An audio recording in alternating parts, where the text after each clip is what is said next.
FTP நேயர்களுக்கு வணக்கம். 2026 தேர்தலுக்கான மாவட்ட வாரியான கள நிலவரங்களை பார்த்து வருகிறோம். அந்த வரிசையில் இப்பொழுது நாம் பார்க்க இருக்கும் மாவட்டமானது கிருஷ்ணகிரி மாவட்டம்.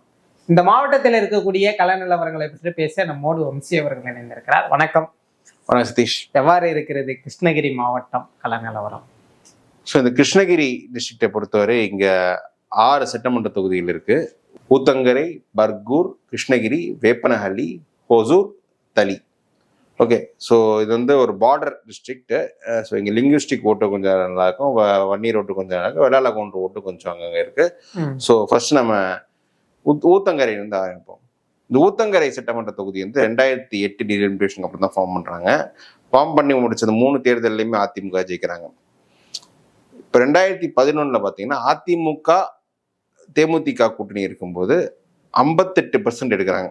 ரெண்டாவது விசிகா திமுக அணிகள், அதாவது திமுக, பாமக, விசிகா 3 பேர் சேர்ந்து பண்ணும்போது 33% தான் விசிகா கேண்டிடேட் எடுக்கிறாங்க.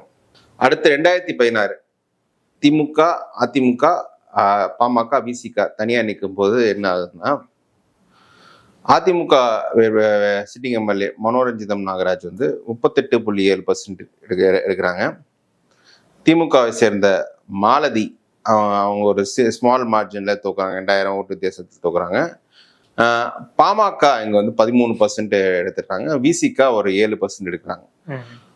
ஸோ இவங்க 4 பேர் தனித்தனியா நிற்கும் போது ட்ரெண்டு சேரும்போது எந்த அப்படின்னா 38-13 சேரும்போது கரெக்டா 52 வருது. 37-7 சேரும்போது அந்த 44 வரல. அது எங்க போயிருக்குன்னா நாம் தமிழருக்கு கொஞ்சம் போனதால அங்க பலவீனம் அடைஞ்சிருக்காங்க. பிளஸ் இங்க திமுக கண்டெஸ்ட் பண்ணல, காங்கிரஸ் கண்டெஸ்ட் பண்ணாங்க. 2021 பார்த்தோம்னா அதிமுக வேட்பாளர் தமிழ்ச்சரண் 52.9%, கிட்டத்தட்ட 53% ஓட்டு. காங்கிரஸ் வேட்பாளர் ஆறுமுகம் 37.8. அப்புறம் நாம் தமிழர் இங்க வந்து ஒரு 10,000 ஓட்டு எடுத்திருக்காங்க. தேமுதிக ஒரு 2,000 ஓட்டு எடுத்திருக்காங்க. இங்க மக்கள் நீதி மையத்தை பெருசா அச்சீவ் பண்ண முடியல. இது வந்து போல்ரைஸ்டு சீட்டு. இந்த தொகுதியில வந்து ஒருவேளை டிவிக்கு இம்பாக்ட் ஏற்படுத்தணும்னா அது திமுக தான் இன்னும் ஃபர்தர் பாதிப்பு ஏற்படுத்துன்றதால இங்க வந்து அதிமுக ரொம்ப ஸ்ட்ராங்கா இருக்காங்க. பிளஸ் என்ன main reason AIADMK PMK vote டிரான்ஸ்ஃபர்ல இருக்கு. இப்போ இதில் பார்த்தோன்னு வச்சுக்கோங்க, இப்போ 45% பார்லிமெண்ட் பொசிஷன் பார்த்தோன்னா காங்கிரஸ் எப்போ 45% எடுத்துடுறாரு, அதிமுக 27 எடுத்தாங்க, பாஜக அதாவது பாஜக வந்து 16% எடுத்துடுறாங்க. 27-16 வந்து 43% வருது. அதிமுக பாமக ஓட் டிரான்ஸ்ஃபர் அதிமுக இருக்கும்போது இந்த ஓட் டிரான்ஸ்ஃபர் ஓரளவுக்கு வந்துடும். திமுக வந்து நாம் தமிழர் இவங்க டிவிக்கு யாரும் கொஞ்சம் பலவீனப்பட வாய்ப்பு இருக்கிறதால இந்த தொகுதி வந்து நான் அதிமுகவுக்கு நான் கொடுத்துட்றேன். அடுத்து பர்கூர் சட்டமன்ற தொகுதி. இந்த பர்கூர் சட்டமன்ற தொகுதிக்கு வந்து தமிழ்நாட்டு அரசியலில் ஒரு தனி சிறப்பு இருக்கு. அது என்னன்னு அவங்களுக்கு நல்லா தெரியும். 96 செல்வி ஜெயலலிதாவே போட்டிட்டு தோற்ற தொகுதி. இது வந்து ஒரு ஆக்சுவலி ஏடிஎம்கே அது வரைக்கும் ஸ்ட்ராங்கா இருக்க தொகுதி தான். 71 திமுக ஜெயிச்சாங்க. அதுக்கப்புறம் 77 முதல் தொடர் வெற்றியில் அதிமுக இருந்தாங்க. 89 அதிமுக ஜெயிக்கிறாங்க. 91 ஜெயலலிதா ஜெயிக்கிறாங்க. 96 அவங்க இஜி சுகவனம் தோற்கடித்து எங்க வெற்றி வாகி சொல்றாரு. அதுக்கப்புறம் 2001 மீண்டும் தம்பிதுரை, இன்னைக்கு லோக்சபா எம்பி தம்பிதுரை அவர் ஜெயிக்கிறாரு. 6 தம்பிதுரை ஜெயிக்கிறாரு. 11 கே கிருஷ்ணமூர்த்தி இவங்க அதிமுக ஜெயிக்கிறாங்க. அப்புறம் ரொம்ப 2021 அதாவது 96 ஜெயிச்ச பிறகு ஒரு பொது தேர்தலில் 21 தான் மீண்டும் இந்த தொகுதியில திமுக ஜெயிக்கிறாங்க. அதுவும் ஒரு எப்படி ஜெயிக்கிறாங்கன்றது நம்ம பொறுமை பேசலாம். ஃபர்ஸ்ட் 2011 என்ன இருக்குன்னு பார்க்கலாம். 2011 அதிமுக சேர்ந்த கே கிருஷ்ணமூர்த்தி கண்டெஸ்ட் பண்றாரு. 56% ஓட்டு எடுத்துடுறாரு. 56% எடுக்க. அப்புறம் பாமக சேர்ந்த டி.கே. ராஜா வந்து 37.4% எடுக்கிறாங்க. அதிமுக தேமுதிக கூட்டணி, திமுக பாமக விசிக கூட்டணி. 2016 அதிமுக வேட்பாளர் ராஜேந்திரன் வந்து 42.8% இருக்காங்க. திமுக வேட்பாளர் ஒரு சின்ன மார்ஜின்ல கிட்டத்தட்ட 1000 ஓட்டு டிஃபரன்ஸ்ல தோக்குறாரு, ஈசி கோவிந்தன்றவர். பாமக 9% ஓட்டு எடுத்துருக்காங்க. மற்ற கட்சிகள் பெருசா சொல்ற மாதிரி ஓட்டு எதுவும் இல்லை. ஸோ 2021 இந்த 42-9 சேரும் 51 வரணும். ஆனா அது வரல. 42.7 தான் அங்க இருக்கு. மாறாக அந்த ஓட்டு வந்து அதிமுக வீழ்த்துறதுக்காக திமுக வேட்பாளர் மதியழகனுக்கு வந்து டிரான்ஸ்ஃபர் ஆயிருக்கு. அதில் தான் பெருசாக கொஞ்சம் ஜெயிச்சிருக்காங்க. இந்த தொகுதியை பொறுத்தவரை 2024 இங்கே பொசிஷன் எப்படின்னா, காங்கிரஸ் வேட்பாளருக்கு வந்து 43% இருக்கு, அதிமுக 29% இருக்காங்க, பிஜேபி 13% இருக்காங்க, நாம் தமிழர் ஒரு 11% அவங்க ஓட்டு எடுத்திருக்காங்க. நாம் தமிழர் வந்து ஃபர்ஸ்ட் எலெக்ஷன்ல இருந்து 680 ஆரம்பிச்சு 10,000 20,000 வரைக்கும் ஓட்டு கொஞ்சம் இங்க எடுத்திருக்காங்க. இது கொஞ்சம் ஒரு செமி அர்பன்றத கொஞ்சம் லிங்குவிஸ்டிக் இருக்கிறத கொஞ்சம் போலரைசேஷன் கொஞ்சம் நல்லா நாம் தமிழர் ஓட்டுக்கு எடுத்திருக்காங்க. ஸோ இப்போ அதிமுக பாஜக ஓட்டு 100% டிரான்ஸ்ஃபர் ஆகுமானா இந்த தொகுதியில் எனக்கு சந்தேகம். ஏன்னா அந்த 9% பாமகன்றது 21 அந்த 10% கொடுக்கும்போதே டிரான்ஸ்ஃபர் ஆகலை. அது இன்னுமே எந்த அளவுக்கு ஃபுல்லா ஆகும்னு தெரியல. ஸோ திமுகவுக்கு 43% வந்து ஏற்கனவே 49% எடுத்தாரு. அவர் வந்து காங்கிரஸ்ன்றதாலதான் ஃபுல்லா ஓரளவுக்கு திமுக கொஞ்சம் ஒர்க் கொஞ்சம் பெட்டரா இருக்கும். ஸோ சம்பேர் 43 45 அப்படி எடுத்துக்கூடிய பொட்டன்ஷியல் உள்ள ஒரு தொகுதி தான் இது. அப்படி இருக்கும்போது எனக்கு தெரிஞ்சு இங்க வந்து திமுக கொஞ்சம் கம்ஃபர்டபுள் இதாக இருக்காங்க. காரணம் பாமக ஓட்டு அதிமுக டிரான்ஸ்ஃபர் ஆகாது. அதிமுக முன்னாள் பார்லிமெண்ட் துணை சபாநாயகர் இன்னைக்கு இப்போ ராஜ்யசபா எம்பி தம்பிதுரை தான் மீண்டும் 2001 ஆரம்பிச்சு அவர் மீண்டும் கண்டஸ்ட் பண்ணுவார். அவர் வந்து வெள்ளல கவுண்டர், அவருக்கு எந்த அளவுக்கு மண்ணீர் ஓட்டு டிரான்ஸ்ஃபர் ஆகும்னு தெரியல. அவர் என்னதான் கொஞ்சம் பண்ணாலும் இது கொஞ்சம் ஸ்டிக்கி விக்கெட் தான் நான் சொல்லுவேன். ஸோ திமுகவுக்கு இந்த தொகுதியில் ஒரு எட்ஜு நான் கொடுத்துருவேன். கிருஷ்ணகிரி சட்டமன்ற தொகுதி இங்கே வந்து என்னன்னா, இங்கேயும் நீங்கள் நம்ம சேலத்தில் பார்த்து மாட்டிருந்தா 67 71 அங்கெல்லாம் 67 ஆக்சுவலி காங்கிரஸ் ஜெயிக்கிறாங்க, 62 திமுக ஜெயிச்சிடறாங்க, 71 இவங்க திமுக மீண்டும் ஜெயிச்சு. அப்புறம் அதிமுக வந்த பிறகு அதிமுக தொடர் வெற்றியில் திரு KR சின்ராஸ் இருக்காரு. 89 திமுக ஜெயிக்கிறாங்க. அப்புறம் 89 96 2006 என்ற அந்த இதில் போயிட்டு இருக்காங்க. இப்போ 2016 கூட செங்குட்டுவன் ஜெயிக்கிறாரு. ஆனால் என்னன்னா, அவர் 2016 ஜெயிச்ச செங்குட்டுவன் வந்து 21 திமுக ஆட்சிக்கு வர தேர்தலில் வெற்றி பெற முடியல. இதில் நீங்கள் பார்த்தீங்கன்னா 2011 தான் ஆடலாம் எப்படின்னு KP முனுசாமி தான் கண்டெஸ்ட் பண்ணுறாரு. 2011 KP முனுசாமி கண்டெஸ்ட் பண்ணி 55% ஓட்டு எடுத்துடுறாரு. அவருக்கு எதிராக காங்கிரஸ் வேட்பாளர் கண்டெஸ்ட் பண்ணி 37.8% தான். 16 வந்து செங்குட்டுவன் கண்டெஸ்ட் பண்றாரு. அதிமுக கோவிந்தராஜ் கண்டெஸ்ட் பண்ணி ஒரு டஃப் ஃபைட்ல 5000 ஓட்டு வித்தியாசத்தை பண்றாரு. பாமக ஒரு 7% ஓட்டு எடுக்கிறாங்க. ஸோ அதிமுக வந்து 55%, பாமக கொஞ்சம் பலவீனப்படுத்தி வெளில வராங்க. திமுகவுக்கு வந்து அந்த கெமிஸ்ட்ரி இஷ்யூஸ் இருக்கிறதா அங்கே ஒழுங்கா ஓட்டு டிரான்ஸ்ஃபர் 11 நடக்கல. 21 வரும்போது இந்த 7 41 சேரும்போது ஓரளவுக்கு ஓட் டிரான்ஸ்ஃபர் இங்கே இருக்கிற அசோக் குமார் அவர் ஜெயிக்கிறார். செங்குட்டவனும் கொஞ்சம் நல்ல ட்ரை பண்ணி ரொம்ப க்ளோஸ் மார்ஜினில் தோக்குறாங்க. இதில் நாம் தமிழருக்கு வந்து ஒரு நல்ல வளர்ச்சிங்க 5% ஓட்டு வந்து 21 எடுத்தாங்க. நாம் தமிழ் எடுத்துட்டிங்கன்னா 2016 அவங்க வந்து 1000 ஓட்டு எடுத்திருக்காங்க. அதுக்கப்புறம் 1000 11,000 வந்துருக்கு 21. இப்போ 24 தேர்தலில் 22,000 ஓட்டு எடுத்திருக்காங்க. அது மெயின் ரீசன் என்னன்னா, அந்த கிருஷ்ணகிரி பார்லிமெண்ட்ல கண்டெஸ்ட் பண்ண காங்கிரஸ் வேட்பாளருக்கு வந்து தமிழ் தெரியாது. அந்த லிங்குவிஸ்டிக் டிவைட் வச்சு தான் கொஞ்சம் இதுலயும் எடுத்து, அதாவது பர்கூர்லயும் கொஞ்சம் இது ஓட்டு பலவீனப்படுத்தினார், ஊத்தங்கரையிலையும் கொஞ்சம் அந்த ஒரு காங்கிரஸ் வேட்பாளருக்கு அந்த எதிர்ப்பணலை யூஸ் பண்ணி வந்திருக்காங்க. இங்க 24 தேர்தல் பொசிஷன் பார்த்தோன்னா 46% ஓட்டு எடுத்திருக்காங்க. ஸோ அந்த செங்குட்டுவன் எடுத்த ஓட்டு விட இவர் கொஞ்சம் அதிகமாக எடுத்திருக்காரு. அதிமுக 27%, பாஜக 27%, நாம் தமிழர் 11% அப்படி எடுத்திருக்காங்க. ஸோ ரொம்ப டைட்டான ஒரு ஃபைட்டாக தான் இது இருக்கும். எப்படி நம்ம கணிக்கிறது கஷ்டம். லோக்கல் ஆன்டி இன்கம்பன்சி ஃபேக்டர்ஸ் அதெல்லாம் கொஞ்சம் ப்ளே பண்ணும் பட்சத்தில் இது வந்து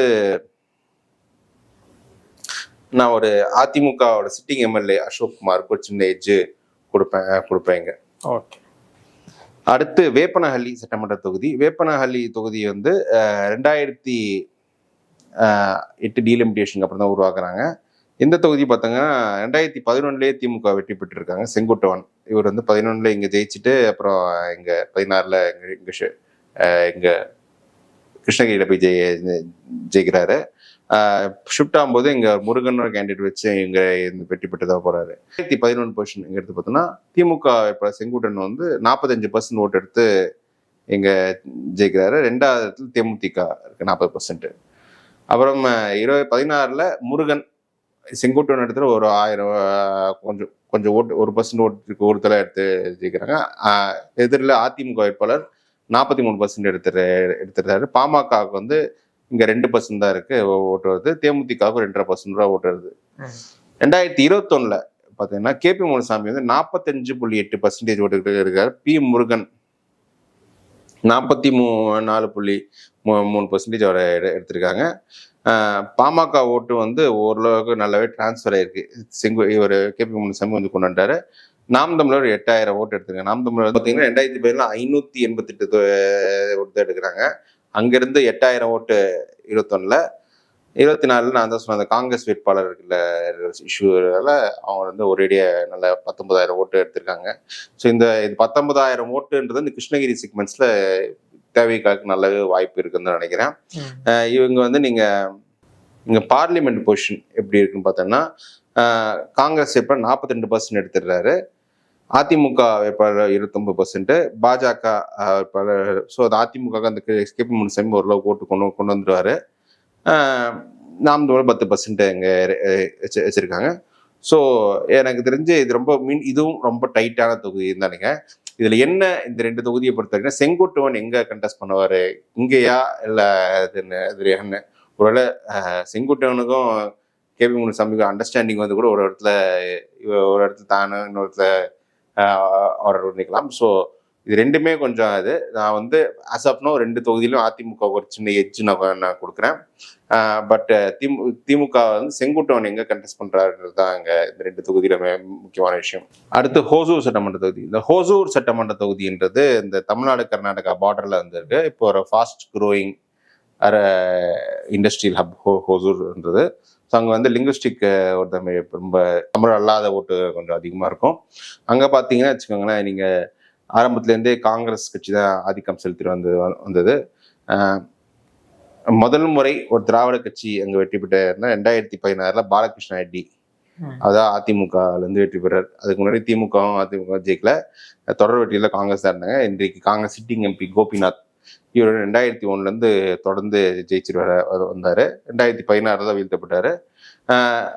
16 பாலகிருஷ்ண ரெட்டி ஜெயிக்கிறாரு. அப்புறம் அவர் பதவி பறிப்போது ஒரு டிஸ்குவாலிஃபிகேஷன் இதுல. அப்புறம் இடைத்தேர்தலில் 2019 இடைத்தேர்தலில் திமுக வெற்றி பெறாங்க. 21 வந்து திமுக மீண்டும் வெற்றி பெறாங்க. ஸோ ஃபர்ஸ்ட் நீங்க வந்து 11 பார்த்தீங்கன்னா இந்த தொகுதியை பொறுத்தவரை கொஞ்சம் மிக்சடா இருக்கு. நீங்க இன்றைக்கு கிருஷ்ணகிரி எம்பியா இருக்கிறது கோபிநாத் வந்து 37.7% எடுத்து அந்த தோக்குற எலெக்ஷன்ல அவர் ஜெயிக்கிறாரு. தேமுதிக வந்து ஒரு 30% ஓட்டேஜ் எடுத்திருக்காங்க. பாஜக இங்க கர்நாடகா பார்டர்ல அங்க அந்த அரசியல் தாக்கம் கொஞ்சம் இருக்கு. இங்க அவங்க வந்து 11% பாஜக எடுத்திருக்காங்க. எஸ்ஏ சத்யா என்ற கேண்டிடேட் 14% எடுத்திருக்காங்க. இவர் வந்து இண்டிபெண்டா நிற்கிறாரு. இவர் தான் பிற்காலத்துல திமுக சேர்றாரு. இவரு இங்க 14% ஓட்டு எடுத்திருக்காரு இண்டிபெண்டா. 16 பாலகிருஷ்ண ரெட்டி அதிமுக வேட்பாளர் 40% ஓட்டு ஜெயிச்சிருக்காரு. கோபிநாத் வந்து அவர் 11 40% 37 தான் எடுக்கிறாரு. அப்போ அது ஃபர்தரா குறைஞ்சு 30% எடுக்கிறாரு. பாஜகவுக்கு வந்து இங்க ஒரு 28,000 ஓட்டு எடுத்து 13% ஓட்டு எடுத்திருக்காங்க. அவங்க 11 கொஞ்சம் அதிகமாக பாஜக இந்த தொகுதி எடுத்திருக்காங்க. 19 இடைத்தேர்தலில் அந்த எஸ்ஏ சத்யா தான் இங்க நிற்கிறாரு இடைத்தேர்தல். அவர் வந்து திமுக 50% ஓட்டு இண்டிபெண்டாவே எடுத்துக்கும் போது 50% எடுத்துட்டு போயிடுறாரு. திமுக டைட் பண்ணாங்க. பாலகிருஷ்ண ரெட்டியின் மனைவி ஜோதி ரெட்டி தான் கண்டெஸ்ட் பண்றாங்க. அவங்க 40% வந்துடுறாங்க. பட் எங்க திமுக அந்த எஸ்ஏ சத்யாவை ஜெயிச்சிடுறாங்க. அப்புறம் இந்த 21 ஒய் பிரகாஷ் இவர் வந்து நம்ம தலியை பத்தி பேசணும் சொல்றேன். இவர் 2010 தலியில ஜெயிச்ச பிரகாஷ் இப்போ மாவட்ட செயலாளர் கூட இருக்காரு. ஸோ இவர் தான் 47% ஜெயிக்கிறாங்க. 2000 ஜோதி ரெட்டி அதே அதிமுக வேட்பாளர் இவங்க வந்து 42% எடுத்து வராங்க. இதுல வந்து நீங்க 2024 பார்லிமெண்ட் பொசிஷன் இந்த ஹொசூர் தொகுதியை பொறுத்த வரைக்கும் எப்படி இருக்குன்னா, அதுல நாம் தமிழர் ஓட்டு அதுக்கு முன்னாடி எப்படி இருக்குன்னு பார்த்தோம். நாம் தமிழர் 3000 ஓட்டுல ஆரம்பிக்கிறாங்க 16ல, 21ல 16,000 ஓட்டு, இங்க 18,000 ஓட்டு. அதே அந்த லிங்குஸ்டிக் போலரைசேஷன் வந்து தான். எனக்கு தெரிஞ்சு இந்த 18,000 ஓட்டுல விஜய்க்கு கொஞ்சம் இம்பாக்ட் எங்க இருக்கும்னு நினைக்கிறேன். ஓகே, ஃபர்ஸ்ட் இப்ப 24 பொசிஷன் பார்த்தோன்னா காங்கிரஸ் வேட்பாளர் ஹொசூர் கோபிநாத் இந்த தொகுதிக்காரர் தான். அவர் 40% எடுத்துடுறாரு. மற்ற தொகுதி ஒப்பிடும்போது கொஞ்சம் பலவீனம் தான். அப்புறம் அந்த அளவுக்கு ஒரு பலவீனமான கேண்டிடேட் அதாவது இருந்திருக்காரு அவரு. அதிமுக 23% எடுத்திருக்காங்க. கொஞ்சம் பாலகிருஷ்ணன் கொஞ்சம் நல்லா மெயின்டைன் பண்ணிருக்காரு. பாஜக 2வது இடத்துல இருக்காங்க, 27% அவங்க எடுத்திருக்காங்க. நாம் தமிழர் அவங்க 8% அவங்க எடுத்திருக்காங்க. ஸோ அந்த 23, 27 சேரும்போது ஐடியலி இவங்க வெற்றி பெறணும். அந்த ஓட் ட்ரான்ஸ்ஃபர் 100% இருக்கும் பட்சத்தில். பட் என்னன்னா என்னுடைய இங்க யார் கண்டெஸ்ட் பண்றதுன்றதுல 2 பேர் உள்ள கொஞ்சம் குழப்பம் வரும். அதுல கொஞ்சம் ஓட்ஸ் கொஞ்சம் வெளில போகும்ன்றதான் நான் நினைக்கிறேன். திமுக கொஞ்சம் ஸ்ட்ரக்சரலி கொஞ்சம் இங்க ஸ்ட்ராங்கா தான் இருக்காங்க. 1க்கு 2 கேண்டிடேட்ஸ் திமுக இருக்காங்க, ஸ்ட்ரக்சர் கொஞ்சம் ஸ்ட்ராங்கா இருக்கு. ஸோ என்னை பொறுத்தவரை இது தொகுதி மோஸ்ட்லி அதிமுக பாஜகவுக்கு கொடுத்துருவாங்கன்னு நினைக்கிறேன். பாஜக தான் கண்டெஸ்ட் பண்ற மாதிரி இருக்கும். அப்போ ஓட் ட்ரான்ஸ்ஃபர் பெரிய இஷ்யூ இருக்கும். ஸோ அந்த அடிப்படையில நான் ஹொசூர் பிரகாஷ் மீண்டும் வெற்றி பெறுவார்னு நான் நினைக்கிறேன் இந்த தொகுதியில். இறுதியாக தளி சட்டமன்ற தொகுதி. இந்த தளி தொகுதி இன்னொரு கொஞ்சம் லிங்குஸ்டிக்லி கொஞ்சம் போலரைஸான ஒரு சீட்டு. என்னன்னா இங்க வந்து இங்கேயும் திராவிட கட்சிகள் ஆதிக்கம் வந்து பெருசா கிடையாது. முதல் முறை இங்க திராவிட கட்சி ஜெயிச்சதே எங்க ஒய் பிரகாஷ் தேவர் ஜெயிச்சிருக்காரு. அதுக்கு முன்னாடி இங்க பாத்தீங்கன்னா இதுக்குள்ள ஒரு பெரிய சிறப்பு இருக்குன்னா பாஜக வந்து இங்க 2001ல திமுக கூட்டணியில் ஜெயிச்சிருக்காங்க. அதுக்கு முன்னாடி காங்கிரஸ் தான் ஒரு லிங்குஸ்டிக் தெலுங்கரோ கன்னடரோ வச்சு ஜெயிச்சிருக்காங்க. பாத்தீங்கன்னா இறுதியா தமிழ்நாடு சட்டமன்ற தேர்தலில் வந்து ஒரு இண்டிபெண்டன்ட் கேண்டிடேட் ஒருத்தர் ஜெயிச்சது யாருன்னா இந்த இது ஆர்கே இடைத்தேர்தல் பொது தேர்தலில் இண்டிபெண்டன்ட் ஜெயிச்சது யாருன்னா 2006ல கடைசியா திரு டி ராமச்சந்திரன் ஜெயிக்கிறார். தளி ராமச்சந்திரன் அவர் ஜெயிக்கிறாரு. 2006ல ஜெயிக்கிறாரு இண்டிபெண்டா. அப்புறம் இண்டிபெண்டா ஜெயிக்கிற ராமச்சந்திரன் வந்து கம்யூனிஸ்ட் கட்சியில் சேர்றாரு. அவர் சேரும்போது அவர் இண்டிபெண்டாகவே 24% மல்டி கான்டெக்ட் ஃபைட்டில் ஜெயிக்கிறாரு. கம்யூனிஸ்ட் கட்சியில் போய் சேர்ந்து 47%. கம்யூனிஸ்ட் கட்சி அதிமுக கூட்டணி அன்னைக்கு அதில் ஜெயிச்சு வர்றாரு. அப்பவே பிரகாஷ் கண்டெஸ்ட் பண்ணி ஒரு 43% ஓட்டு எடுத்திருக்காரு. அடுத்து 16ல வந்து ராமச்சந்திரன் பிரகாஷ் தோக்கடிச்சிடுறாரு. அது ஒரு கொஞ்சம் மும்முனை போட்டின்னு சொல்லலாம். ஏன்னா அது வந்து மக்கள் நல கூட்டணியிலிருந்து ராமச்சந்திரன் கண்டெஸ்ட் பண்ணார். மும்முனை போட்டியில அவர் தோத்து இவர் வெற்றி பெற்றுறார். அடுத்து 2021ல என்னன்னா ஸோ 2 கம்யூனிஸ்ட் திமுக கூட்டணி இருக்கும்போது யாரோ ஒருத்தர் கொடுக்கணுன்ற போது அப்போ நான் சொன்ன அரேஞ்ச்மெண்ட் இந்த சீட்டை வந்து கொடுத்துட்டு இவர் ஹொசூர் போறாரு. ஹொசூர்ல இருக்கிற ஹொசூர் எம்ஏஆர் ஆறாரு. ஸோ அப்படி இருக்கும்போது தளி ராமச்சந்திரன் வந்து 60% ஓட்டில் ஜெயிக்கிறாரு. பாஜக கண்டெஸ்ட் பண்ணி அவங்க 33% தான் வருது. ஸோ அந்த அளவுக்கு ஸ்ட்ராங். நாம் தமிழர் வந்து இந்த தொகுதி ஃபுல்லி லிங்குஸ்டிக் தமிழ் அல்லாத ஆதிக்கின்றதால பெருசாக அங்கே ஓட்டு எடுக்கல. 3700 ஓட்டு எடுக்கிறாங்க. பார்லிமெண்ட் பொசிஷன் நம்ம எடுத்து பார்த்தோம்னா இந்த தொகுதியில் நாம் தமிழர் வந்து இங்கே 10,000 ஓட்டு கூட வரல பார்லிமெண்ட்ல.